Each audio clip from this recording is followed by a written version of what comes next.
Pietri case is not the only in which it emerges that a mayor elected in the June 30 voting process has been previously convicted of criminal offences, with a total of 7 names being raised with concern.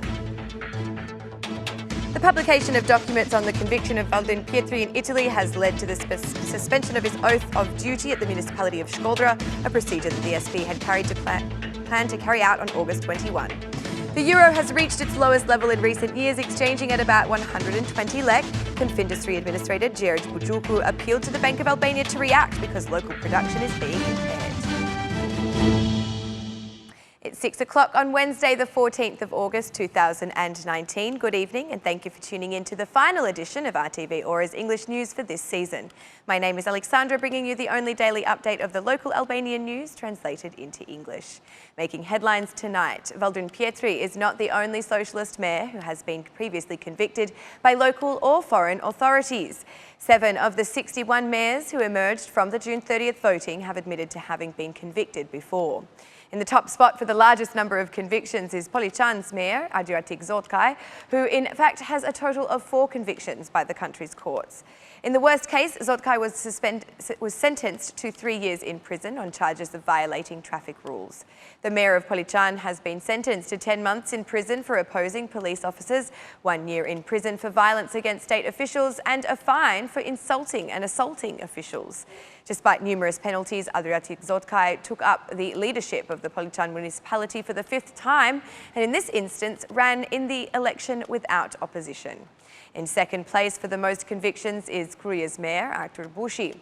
Bushi has often been the focus of a debate over whether or not he should be allowed to run for mayor, given his indictment for narcotics trafficking in Italy. The mayor of Mat, Agron Malai, is not surprised to be involved in the January 21 event, but on his decriminalisation form, Malai testified that he was an asylum seeker in the UK in 2000. Although found guilty by the court, Pierin Indreu, a former SP MP and at the same time the new mayor chosen for Leja, was questioned by the prosecution in 2004 for malicious use of phone calls, but was subsequently acquitted. Pusteți's mayor, Pali Kolevski, was also fined 35,000 lek for intimidation, while Haji Memola, elected in Rogojina, was involved in a road accident and the court decided to dismiss the case. Dormet Peci was elected in Tepelena and fined 100,000 lek for the use of forged documents. Apart from those who have officially been convicted, there are also many mayors who've changed their personal details for reasons not explained, arising suspicion as to what their pasts and histories may be hiding. Despite the decriminalisation law, the Central Election Commission and the authorities have agreed for convicted mayors to be accepted into the local government bodies, as the offences committed were not specifically listed as exclusionary in the decriminalisation law.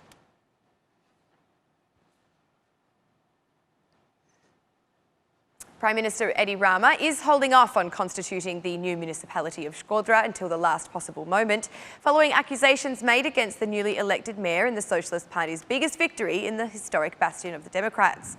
After the Democratic Party released documents proving that Valdrin Pietri was convicted in Italy of charges of manufacturing and trafficking narcotics, the Socialist Party has suspended his swearing in as leader of the northern capital. Meanwhile, on August 20th, the term of the current Democratic mayor, Voltana Ademi, expires, thus making it unclear as to what will happen to the changing role of this municipality. According to Article 10 of the Electoral Code, elections must be held no earlier than 30 days and no later than 45 days from the date of the termination of the mandate. Meanwhile, as the President has decreed October 13 as an election date for local government bodies, according to him, there has been no new mayor chosen by the voting of June 30 and therefore no dismissed chair. However, in order to conduct an election on this date, the President's decree must first be published in the official notebook, and this requires the will of the majority. The Socialist Party's categorical rejection of October 13th may deepen the institutional crisis.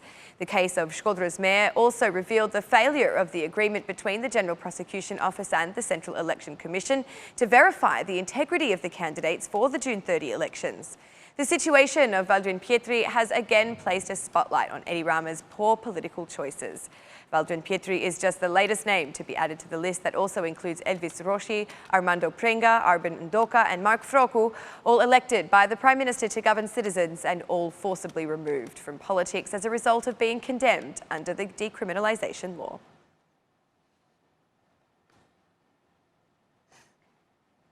Pierin Indreu has officially taken on the duty as the new Mayor of Leisure today. The constituent meeting and the swearing-in ceremony were both held in the City Library. The ceremony was closely followed by North Macedonian Parliamentary Speaker Talat Jafari, Interior Minister Sandor Leshai and some Socialist MPs. In his first address to the councillors of Leisure City Council, Pierin Indreu was sworn in while declaring that he would be a mayor for all of Leisure's citizens, no matter their political or personal alignments.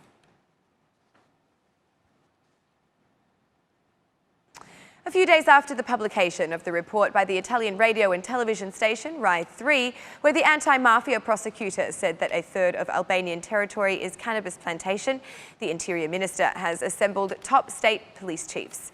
During the meeting with senior officials, Leshai emphasised the measures created against the cultivation and trafficking of narcotic plants, highlighting the need for continuous vigilance in this area.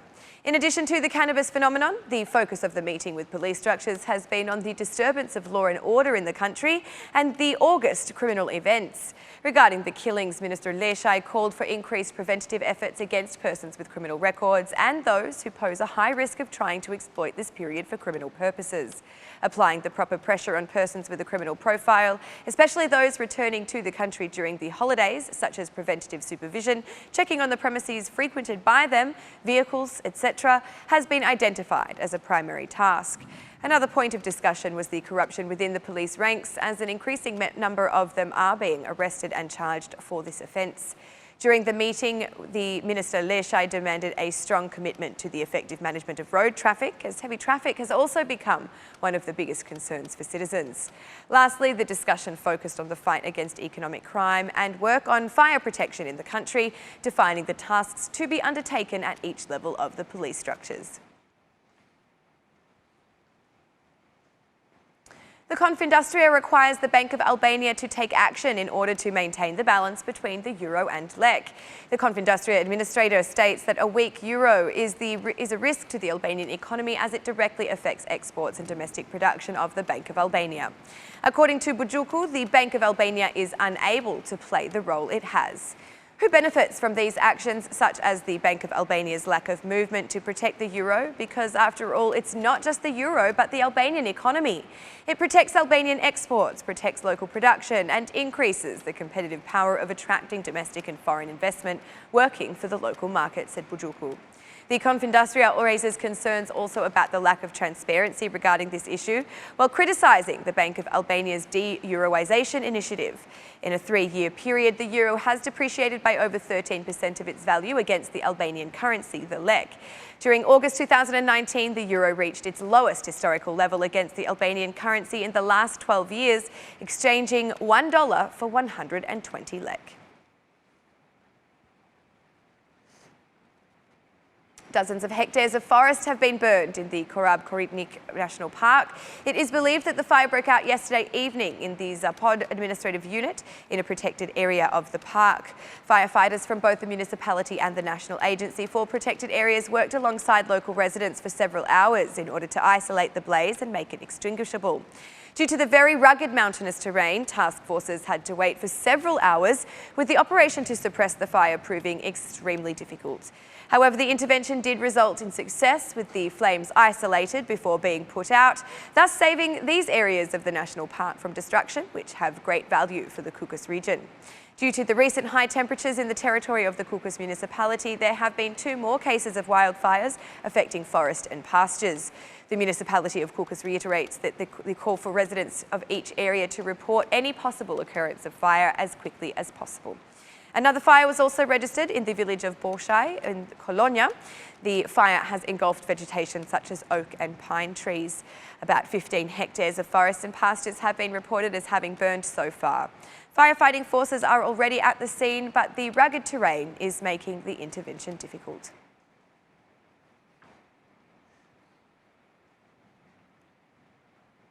The Summer and Wine Festival, held on the promenade of Golem, has attracted the attention of hundreds of foreign and domestic tourists.